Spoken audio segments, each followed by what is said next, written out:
may nalulutuin yun. Ay, may nagiwan ako dati pag naaninaw yun nun. Ang tamo mo, sabihin yun. Tapos yan, nagaganda lang yan eh, sa tingin. Hindi ko ng ulam yan. Kaya, bibili ko na ng ulam. E di pinupuhunan ng panayayaan. Easy na yan. Kasi ano yan, tapos mag-ibig. Pag-ibig siya. Ah, pag nag-greet mo siya, aanak siya ng aanak, idadami. Ano?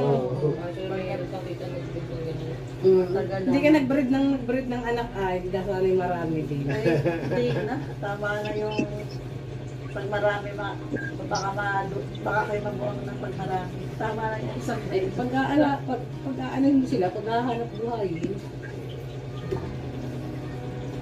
Ay, mahirap na. Ayan, sabay. Ganun lang.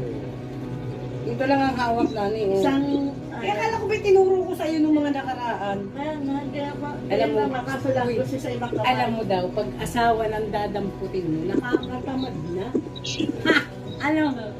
Pero pag ibang tao, ay, ano si. Dahil pag pagod na pagod ka, hindi na ako mapagpagsama kayo. Oo nga, ako nga din, pag yung mga batay nakapila sa akin, ay mama, pag lang masakit na masakit ang likod nila. Ako nga mama, i-relax mo yung paypay sa akin. Ay tayo naman ng lakas pag mga ano, gano'n, ano, pagod ka na ay. Yung mister ko na may iba.